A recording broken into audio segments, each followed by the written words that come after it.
بسم الله الرحمن الرحيم runtii waxaan rabaa horta inaan u mahadceliyo madaxweynaha walaalkay Ismaaciil Umar Geele iyo shacabka reer Djibouti sida sharafta leh ee wanaagsan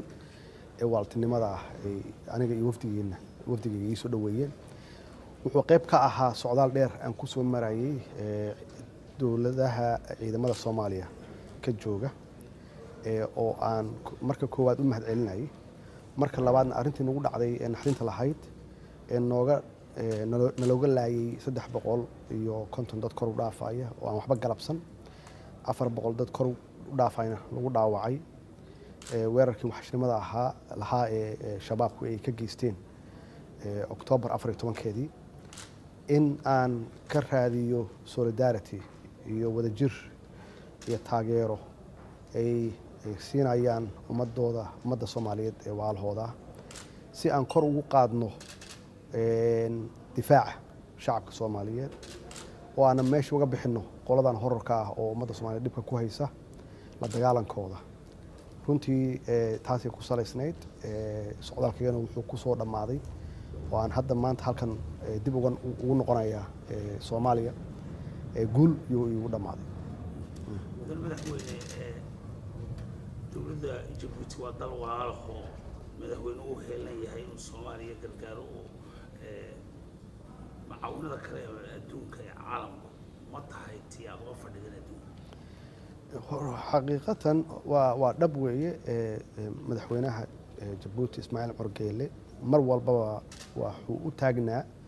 تاجيرada iyo gacan qabashada walaalahood Soomaali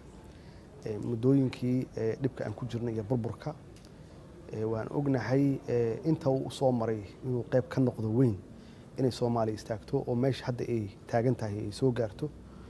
abaalna waa uga haynaa isaga iyo shacabkiisa runtii hadda arinta markay dhacday dhibka wuxuu ahaa dawladdii ugu horeeyay oo na soo gaarsiiyay daawo fara badan iyo dhakhaatiir la socota oo muddo usbuuca runtii isku howlay inay dadka waalahooda halkaas dhaawac ka soo gaaray ee gacan ka geystaan oo ay caawiyaan intii ay wax uga qaban waayeen gudahana ay halkan keenaan taasina waxa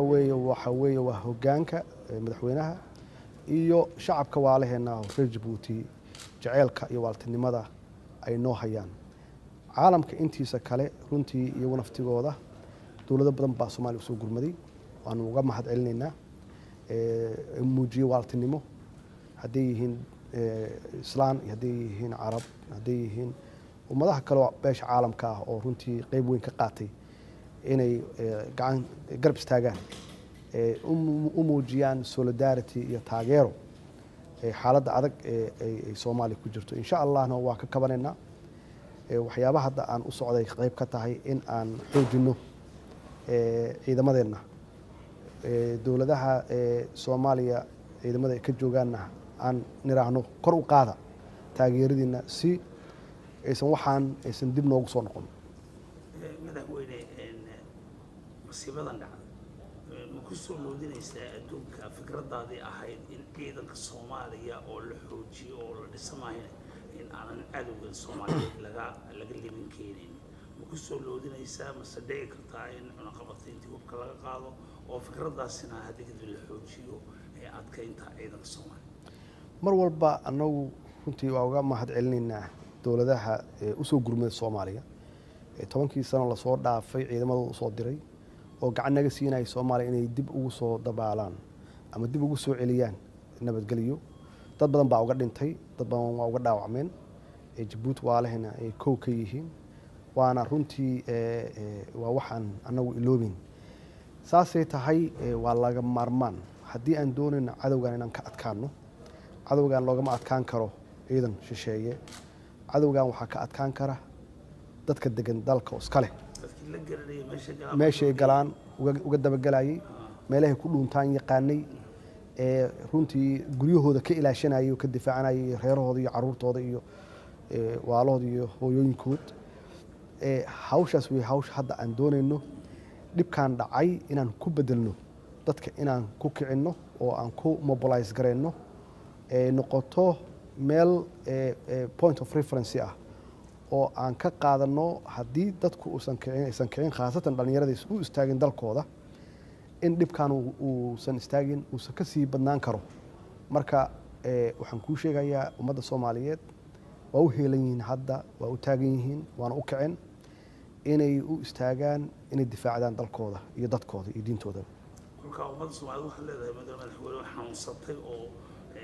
hadda kadib si buuxda ayay u siinayaan gacan dowladda oo ma jiraysa cid ku dhadhooban karta xaqiiqatan shabaabka dhibaatadooda waxay ahayd wax soo taxan oo maalin walba ay ku dayaayeen dulqaadka Soomaalida ay leeyihiin ay ka bilaabaan 5 inay ka dilaan meel 20 inay meel ku laayaan 100 inay gaarsiiyaan arday meel qalin jabisay oo dhakhaatiir u badnaa oo hotel Shamu la yiraahdo hal mar ay ku xasuuqeen dhalinyaro badan oo mustaqbalka Soomaaliya ahaa oo ayaan wixii dhacay qayb weyn ka qaadan karay oo naftooda halkaas ku waayay waxa ku xigtay 120 iyo xoogaa arday ah oo deeq waxbarasho ka helay dowladda Turkiga oo saf ku jira inay xasuuqeen iyagoona maaragtay waxba aan galabsan maalintii dhaweyd marka wixii dhacay Soomaalidu waxay leeyihiin marka xaggee u soconaa marka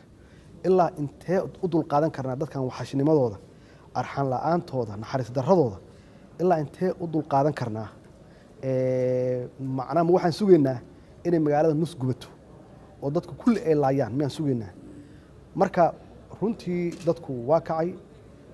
waxay yiraahdeen fadhi nooma yaallo dalkan uga qaxi mayno uga tagi mayno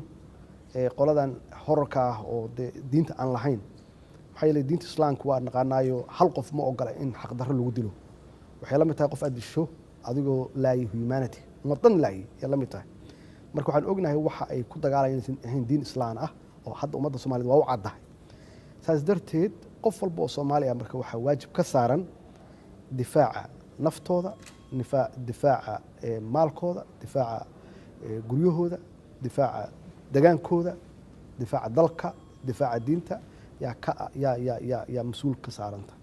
kolka madaxweyne weerarkan masiibadan dhacday ma nafl caari ma waqtaa mise wararka soo xoogistay runtii horta waa fulinimo hadee anu waxaan oran karaa waxa ay sameeyeen waa wax runtii fulinimo ah maxaa yeelay marka ay gaareen inay shacab aan waxba galabsan hooyo aabe caruur ganacsato dadkii meesha joogay kulli aysan u kala aabayeelin waxaan oran karaa waa meeshii ugu dambeysay oo annaga naftigeena siinayaan 10 ah waxaan soo wadnaa ka weyn ogaada marka waxaan isleeyahay oo hadda ummadda ay goosteen inaysan sugin waxa soo socda kolka maalin uma dhici kartaa in maxkamadda soo taago dadkii masiibada intaa leeyahay waxaan leeyahay horta iyagu waa isku dhex jiraan weli gacmahan u furaynaa waxaan leenahay ka tanaasula waxaan imaada dadkiina iyo dalkiina